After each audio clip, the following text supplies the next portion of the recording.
Assalamualaikum warahmatullahi wabarakatuh. Nama saya Vina Setia Damayanti dari Prodi Administrasi Pendidikan kelas 3B akan menjelaskan tentang organisasi kantor dan komunikasi kantor.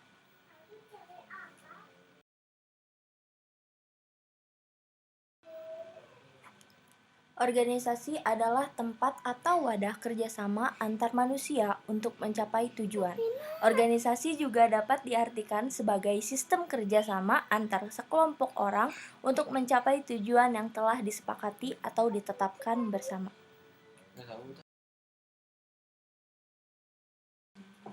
Kantor dapat diartikan sebagai sebuah tempat terselenggaranya kegiatan yang berhubungan dengan informasi, baik mengumpulkan informasi, mengolah, menyimpan, maupun menyalurkan informasi. Kantor terdapat dua jenis, yaitu ada kantor pusat dan kantor cabang. Kantor pusat itu adalah kantor yang menjadi pusat pengumpulan, pengolahan, penyimpanan, dan penyaluran informasi perusahaan. Sedangkan kantor cabang adalah anak dari kantor pusat.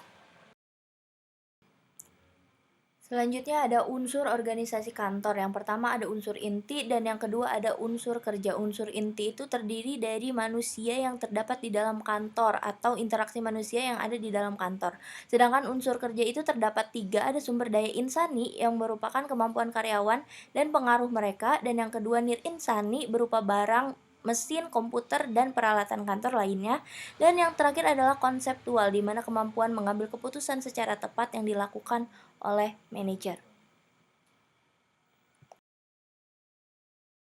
Selanjutnya ada model organisasi kantor, yaitu sentralisasi dan desentralisasi. Sentralisasi itu semua kegiatan administrasi dipusatkan pada sebuah tempat dan dipimpin oleh satu manajer. Memiliki kelebihan yaitu biaya pekerja kantor lebih hemat, dapat mencegah duplikasi penggunaan tenaga kerja yang spesialis.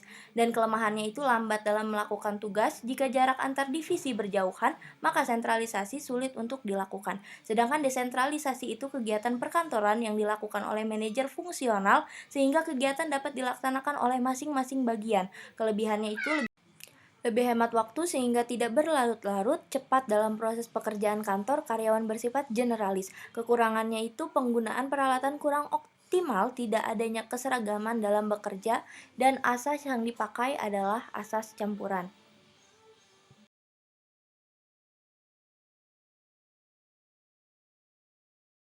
Baik, yang selanjutnya adalah prinsip organisasi perkantoran. Yang pertama spesialisasi, yang kedua departementalisasi, yang ketiga rantai komando, yang keempat tentang pengawasan, yang kelima sentralisasi dan desentralisasi, dan yang keenam adalah formalisasi. Selanjutnya ada struktur organisasi perkantoran.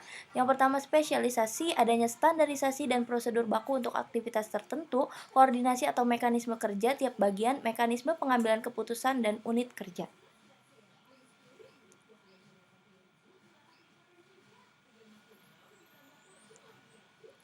Yang selanjutnya ada konsep komunikasi kantor. Komunikasi kantor adalah proses penyampaian berita atau informasi dari satu pihak berwenang ke pihak lainnya yang terjadi dalam suatu kantor dan perusahaan.